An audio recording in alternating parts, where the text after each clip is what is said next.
In 1960, you were named full producer at NBC. Were there other women in your position at that time? No, there were no other women. No other women producers in the networks. And just before we get on to some really exciting shows that you did, who did you work with at NBC at that time? Well, Irv Gitlin was still there. He was head of that whole unit. And Arthur was left to go to Columbia. Fred Freed was another producer. We were very close friends. In fact, the night that Fred died, when somebody called NBC, I was editing a film. It was midnight, and they called me, and I was the one who took care of all the details. Ann Black worked for me. She went on to ABC after that. I gave her her first job in television. She had been working for the Rockefellers, and she turned her job over to a girl named Nancy, who became Nancy Kissinger. She met Kissinger, who was also working for the Rockefellers at that time. And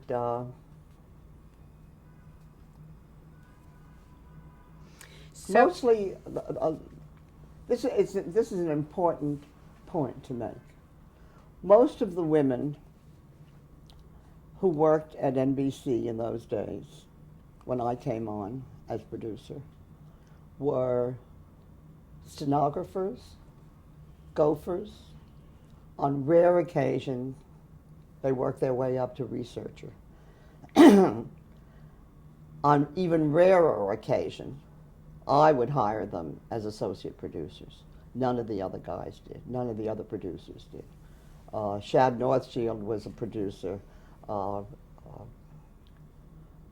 the man whom we call the White Fang, who became NBC News president, was a producer. None of them hired women.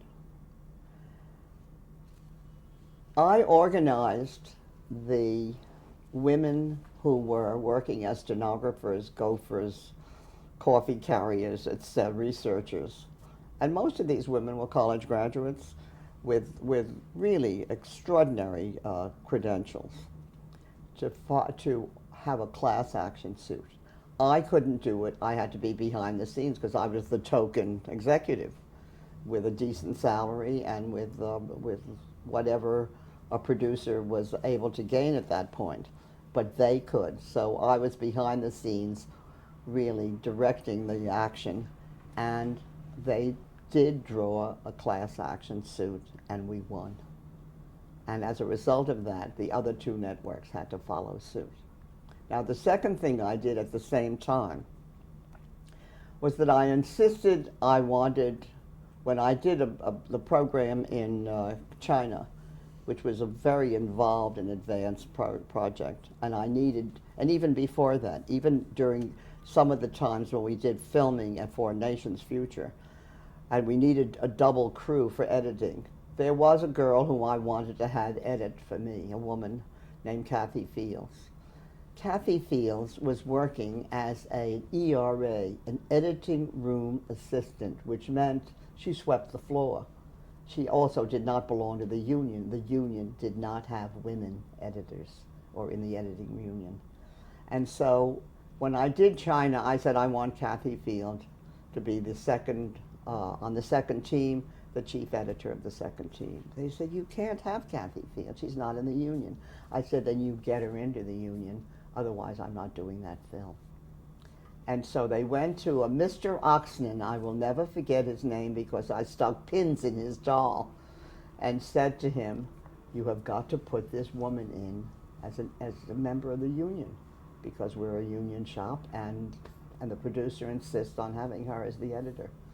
And so that's how Kathy Field became a member of the editors union. My own daughter couldn't get into the editors union until years later. It took them that long to do that. Slowly, they allowed women to get into the directors union. into the cameraman's union, camera person's union, etc. But it was a very slow and painful process, and I'm very proud that I helped get it started. How did NBC's 1962 The Kremlin come about? Oh, well, that trip that I took with Kennedy to Paris and Vienna and London, well, when we got to Vienna, he set up a breakfast meeting the first day he was there with Khrushchev, and they were going to speak about politics or whatever they were getting together. But he said, before the meeting starts, I want to introduce you to a young lady. And he called me in. Pierre brought me to the meeting, and I was introduced to Khrushchev. And Kennedy said to him, this lady wants to do a film about the Kremlin. She's already done very interesting films. He didn't say what, because I hadn't done anything yet of importance. I had done The Nation's Future. And he said, part of what we should present to America is who is Russia. She wants to show your history, your culture, your artwork. And Khrushchev, who spoke only Russian, said, "Почему нет?" which means why not?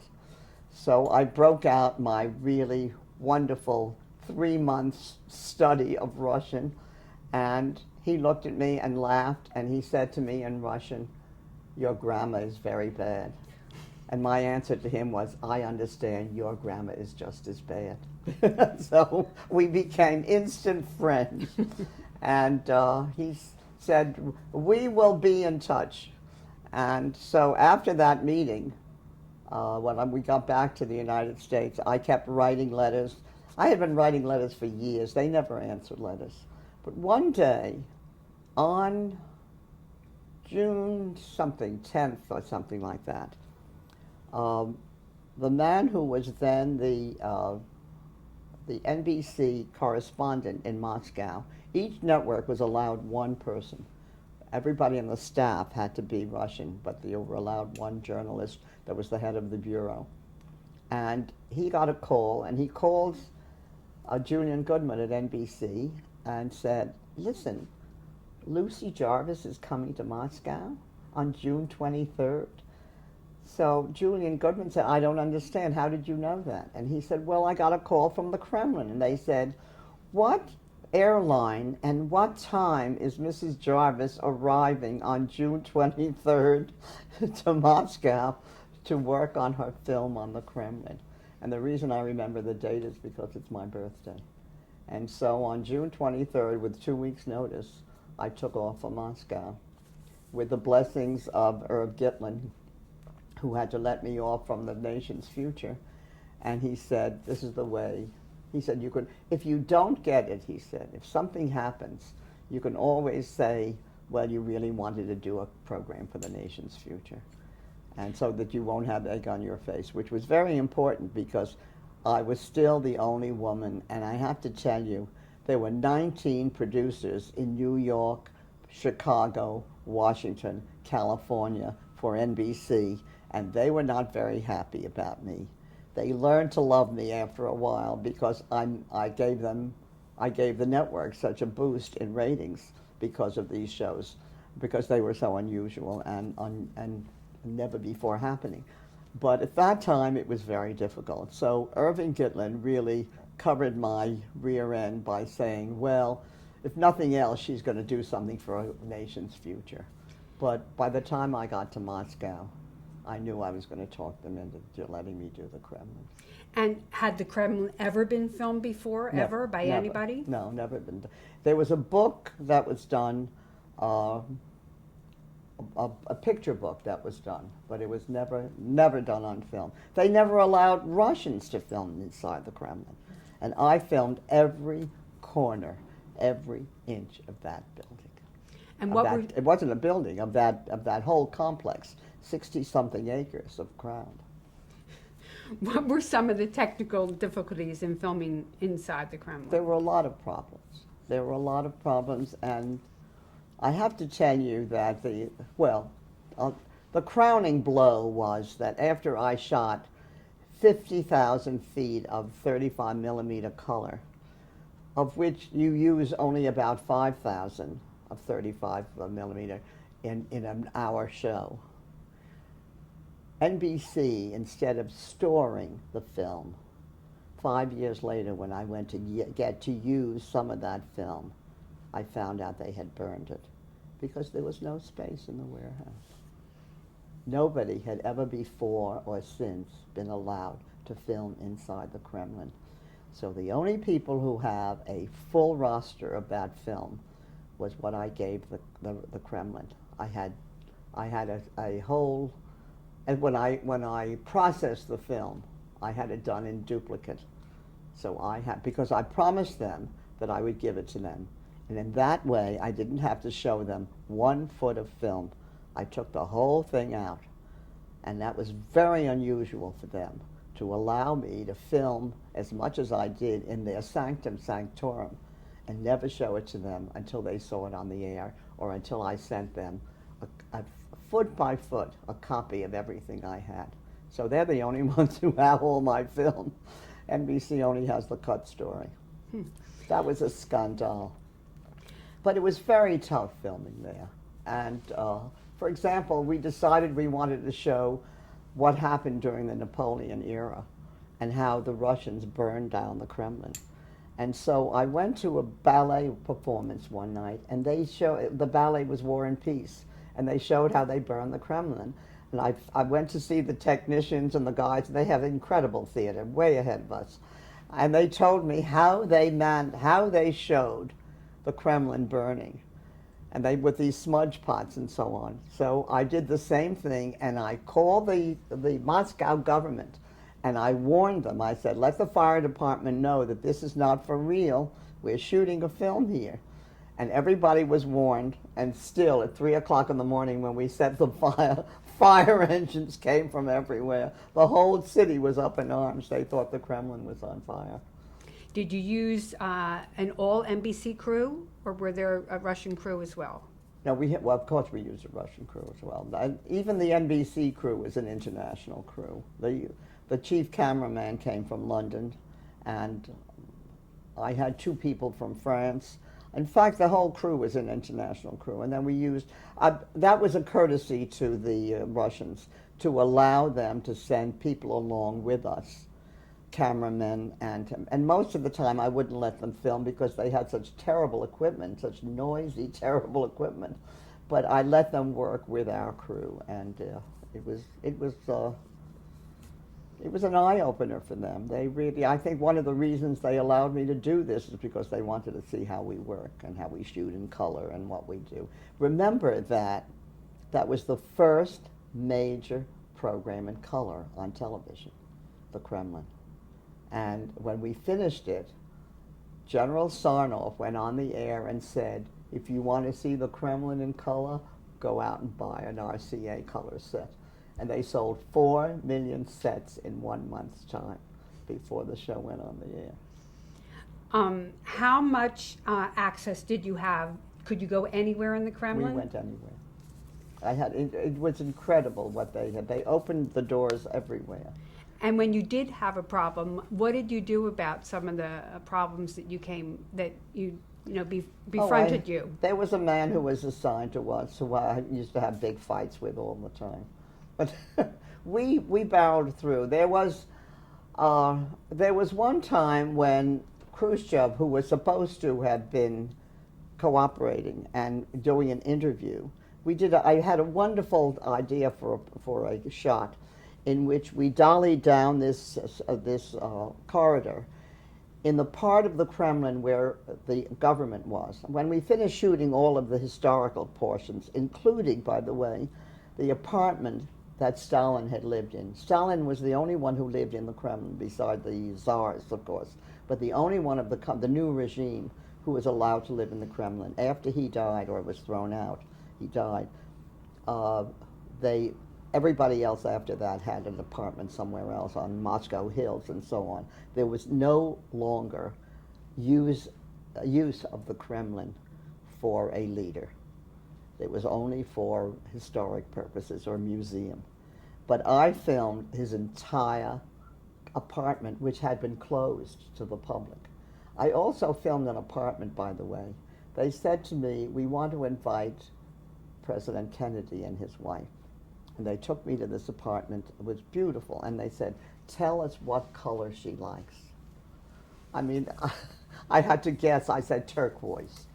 So they did the entire woman's bedroom in turquoise. The carpets, the drapes, the bedspreads, the appointments in the bathroom. I was drowning in turquoise. In the end, they never came because, unfortunately, he was assassinated. Well, were you filming there during the Cuban Missile Oh, Crisis? that's what I wanted to did get that to cause that you a point. problem? This great shot that I wanted to do was to dolly down that long corridor and just open the doors in each office of Litvinov and Suslov and Mayorov, etc., and end with Khrushchev, and then dolly into his office after seeing all these fellows down the road.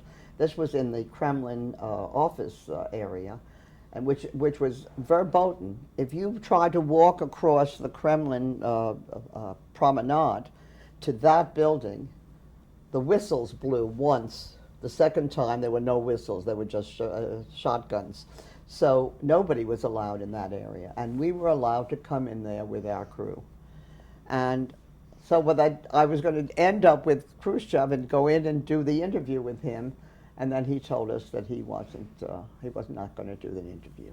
And the way he explained it to me was, we had lots of conversations. He said, look, if you make a special point of my doing an interview, and this is my time in the Kremlin, that will date this film. But if you just make it general, all of us were here, but others come after us, then that film will be timeless and ageless. You'll be able to use it forever. So don't date it by having an interview with me, which was a very clever thing. Maybe somebody else gave him that idea. His son-in-law, for example, who was the chief editor of Izvestia, of the newspaper. But it made sense. However, I was very upset when they were... You see, we were allowed to come in at night. We couldn't come during the day because they were working during the day, and there were a lot of secret operations going on. So at 6 o'clock, at 5 o'clock, they would leave.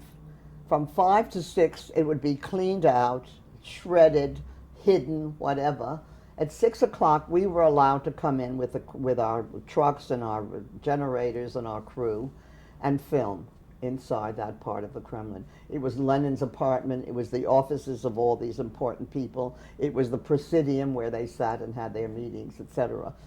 And so suddenly we arrive at 6 o'clock and everybody's still there and working.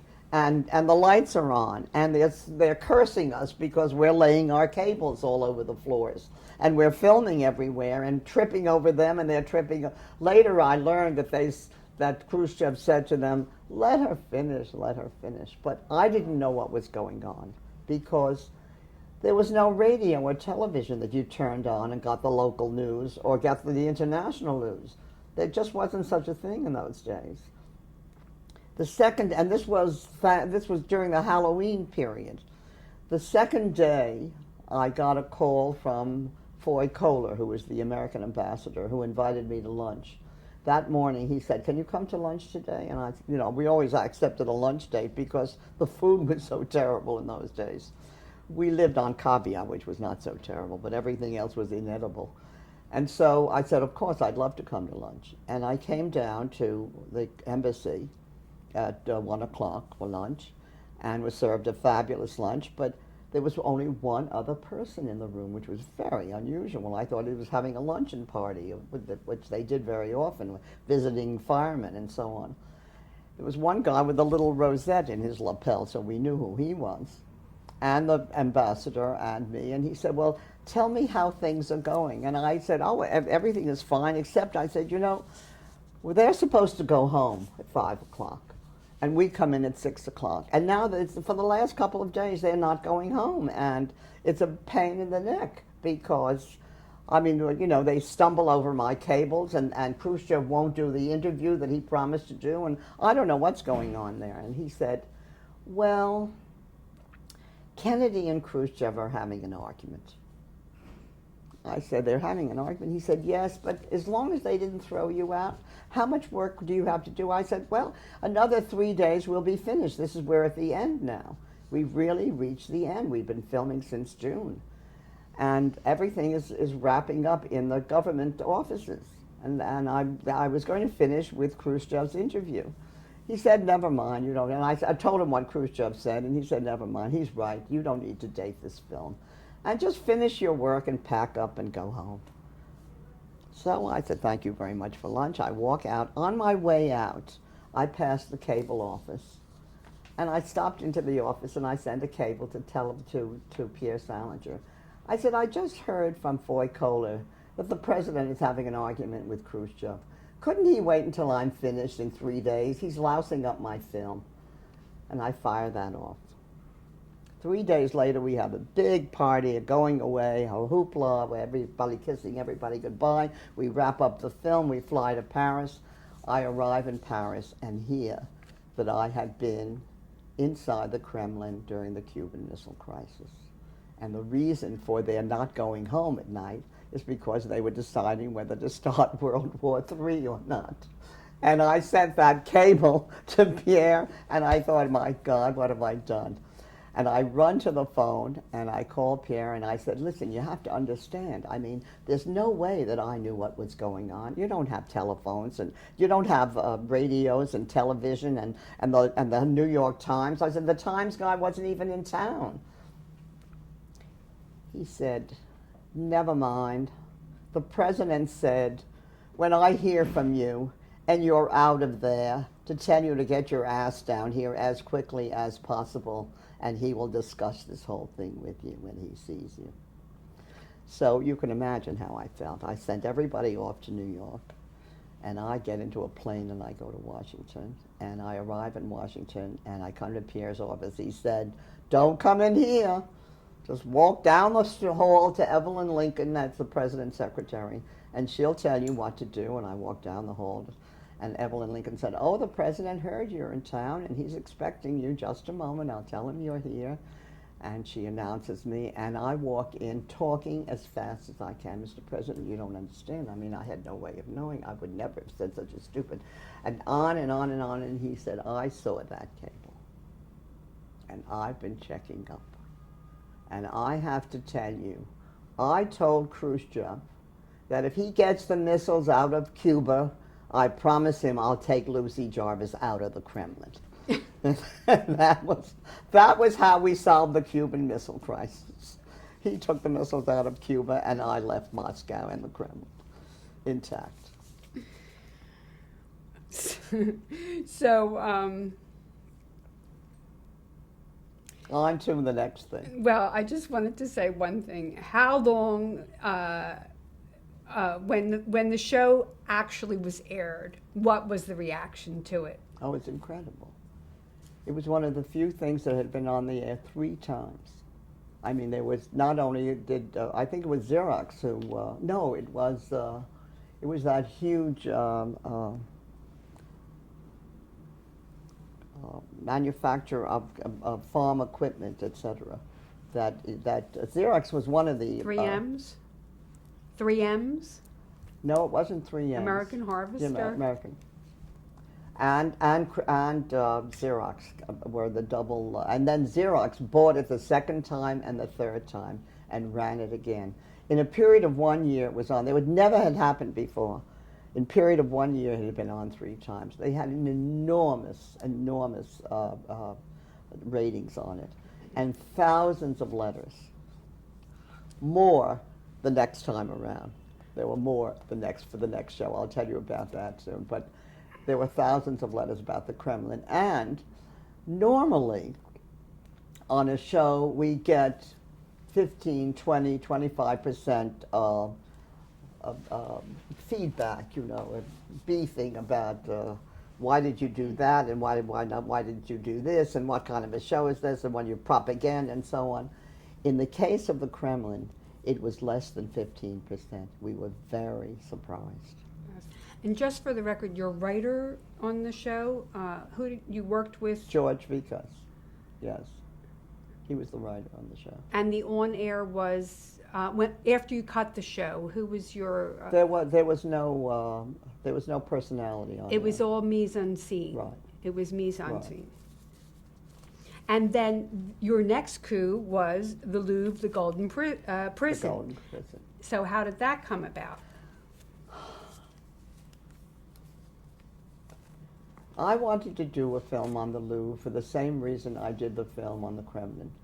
It was to show not brushstrokes or, paintings that were acquired or, what was in the museum, but what was the way of life, the style of a whole nation. Because like the Kremlin, the Louvre Museum was a reflection of the rulers of France. It had been the home of rulers of France forever.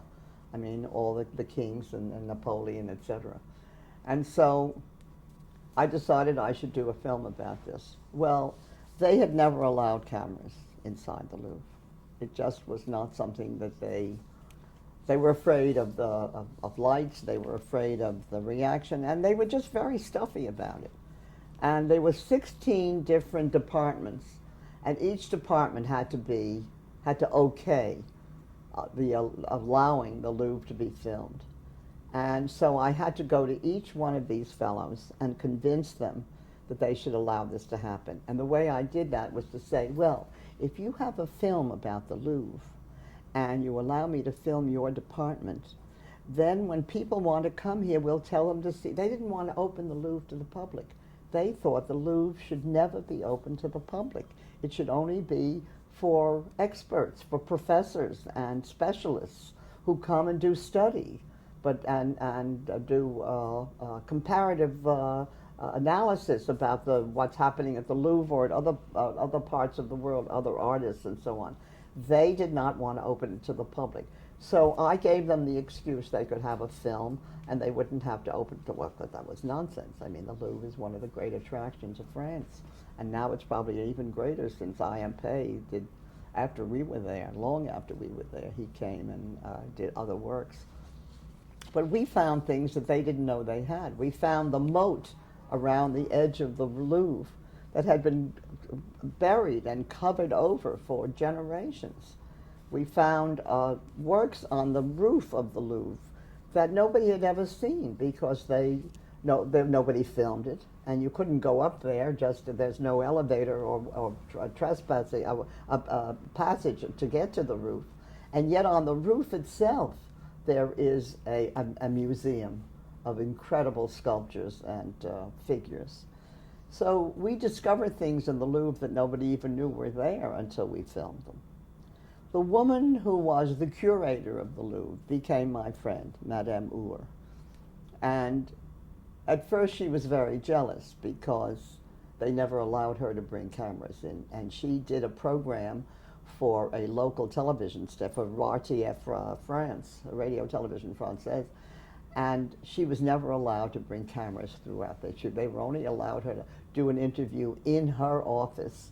So she would bring maybe one or two paintings and show them and have a discussion about them, but she was never allowed to do an entire film.